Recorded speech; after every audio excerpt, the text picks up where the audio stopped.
జనవరి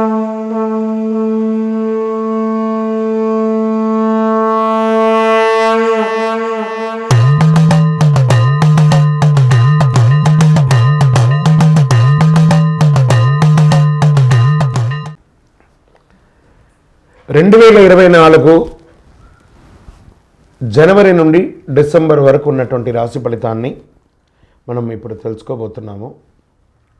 జ్యోతిష్ శాస్త్రం అనేది ఒక గణితపూరితమైనటువంటి ఒక శాస్త్రం.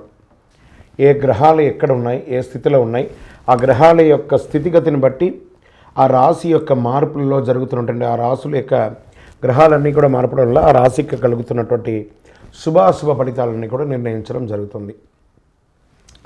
ఆంగ్ల నూతన సంవత్సర ప్రకారం జనవరి నుంచి మనము డిసెంబర్ వరకు చెప్పుకుంటాం.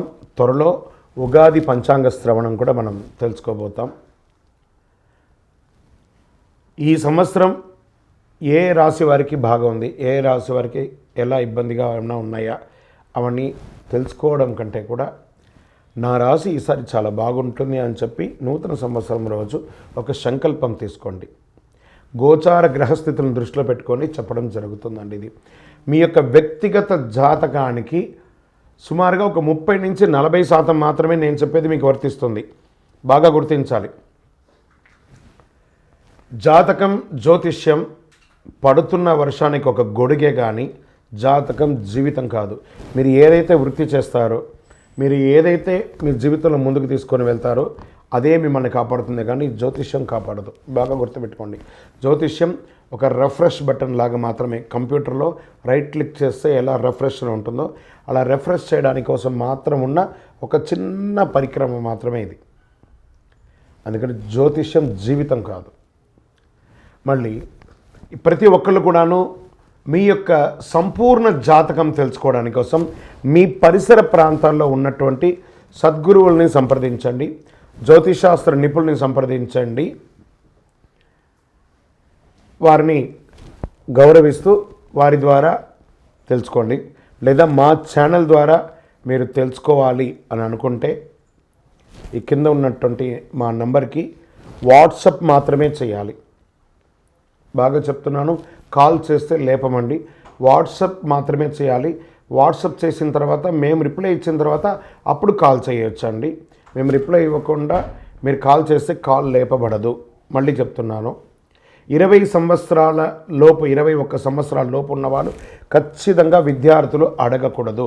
విద్యార్థులు చదువుకొని పైకి రావాలి అంతే. విద్యార్థులు 21 సంవత్సరాల లోపు ఎవరు అడిగినా ఖచ్చితంగా వాళ్ళకి జాతకం చెప్పబడదు. మరియు ఇల్లీగల్ అఫైర్స్, ఆర్థిక సమస్యల గురించి అడిగితే ఖచ్చితంగా చెప్పబడదు. మీరు అప్పులో లేకపోతే ఇంకోటి ఇబ్బందులో పడితే వ్యాపారమో ఉద్యోగం చేసి తీర్చుకోండి, కానీ జాతకం తెలుసుకోవడం వల్ల తీరుతుంది మాత్రం అనుకోవద్దు. ఇల్లీగల్ అఫైర్స్ ఖచ్చితంగా చెప్పనండి, బాగా గుర్తుపెట్టుకొని చెప్పడం జరగదు. తర్వాత పెద్దవాళ్ళైనటువంటి 60 సంవత్సరాల పైచిలకు వాళ్ళు, మీరు 60 తెలుగు సంవత్సరాలని పూర్తి చేస్తుంటారు కాబట్టి మీరు పెద్దవాళ్ళు, మీకు అన్ని రకాలుగా అన్ని జీవితంలో అన్నీ అనుభవించుంటారు కాబట్టి మీరు తెలుసుకోవాల్సిన అవసరం లేదు. దీన్ని సహృదయంతో స్వీకరించగలరు. శరణమయ్యప్ప. ఇంకొక విషయం ఏమంటే, గత నవంబర్, డిసెంబర్, ఈ జనవరి 15 వరకు ఈ అయ్యప్ప దీక్షలో ఉండడం వల్ల ఎవరైనా మమ్మల్ని సంప్రదించుంటే మీకు సమయానికి రిప్లై ఇవ్వకుండా పోయి ఉండొచ్చు. జనవరి 15 తర్వాత తప్పకుండా నేను మీకు అందరికీ అందుబాటులో ఉంటాను. అప్పటి వరకు వాట్సాప్లో మెసేజ్ పెట్టండి. అవకాశం ఉన్నప్పుడు నేను మీకు తప్పకుండా చూస్తాను. ఇప్పుడు ఈ ఆంగ్ల నూతన సంవత్సరం 12 రాసులకి ఎలా ఉంది? జ్యోతిషాస్త్రరీత్యా 12 రాసుల్లో 6వ రాశి అయినటువంటి కన్యా రాశి మిత్రులారా, మీరు ఉత్తరా నక్షత్రం 2, 3, 4 పాదాలు, హస్తా నక్షత్రం 1, 2, 3, 4 పాదములు, చిత్తా నక్షత్రం 1, 2 పాదాలకు జన్మించిన మీరు కన్యా రాశి వారిగా పరిగణించబడుతున్నారు. ఈ సంవత్సరం కేతు సంచారం జరుగుతుంది. శారీరక శ్రమ ఎక్కువ ఉంటుంది, మానసిక ఒత్తిడి కొంచెం ఎక్కువ ఉంటుంది ప్రారంభంలో. ఇవన్నీ కూడా ఉగాది వరకే అండి, ఉగాది తర్వాత కాదు, తర్వాత బాగుంటుంది. ఏదో తెలియని ఒక వైరాగ్యంలో మీరే ఉంటారు. ఏదైనా క్రియేటివ్గా చేయాలనుకునే వారికి ఇది అనుకూలంగా ఉంటుంది. ఈ సంవత్సరం అంతా లగ్నంలో కేతు ఉన్నాడు కాబట్టి కాస్త ఆరోగ్యం పట్ల మీరు జనరల్ ఒక టెస్ట్ చేసుకుంటే మంచిది అని కూడా చెప్తుంది. సప్తమ రాహు కారణంగా సామాజిక మాధ్యమాల్లో ఎక్కువ అవకాశాలు రావడం ఉంటుంది. ఆ సమయంలో జాగ్రత్తగా ఉండండి. కామెంట్స్కి రెస్పాండ్ అవ్వకండి. కామెంట్స్ ఎలాగో ఉంటూనే ఉంటాయి కాబట్టి దానికి రెస్పాన్స్ అవ్వకండి. శని 6వ స్థానంలో ఉన్నాడు. దీనివల్ల ప్రతి పనిని మొండిగా ధైర్యంగా ముందుకు తీసుకెళ్ళడానికి మీకు బలాన్ని ఇస్తాడు భగవంతుడు. భాగ్యంలో గురువు కొన్ని మంచి ఫలితాలని ఇస్తాడు. బ్యాంక్ వ్యవహారాలు, కోర్టు వ్యవహారాలు ఇవన్నీ జాగ్రత్త. కొత్త అగ్రిమెంట్లు, కొత్త పరిచయాలు కలిసి వస్తాయి. సమాజంలో గౌరవమైనటువంటి గుర్తుపెట్టుకుంటారు. శుభ కార్యక్రమాలు ప్రారంభించడానికి ఇది అనుకూలం. శని భగవానుడు 30 జూన్ తేదీ నుండి నవంబర్ 15 వరకు వక్రగతిలో కొనసాగుతున్నాడు. ఈ సమయంలో శని భగవానుడు 6వ స్థానం నుండి 5వ స్థానానికి వస్తున్నారు. దీనివల్ల సంతాన విషయంలో కాస్త జాగ్రత్తగా ఉండాలి.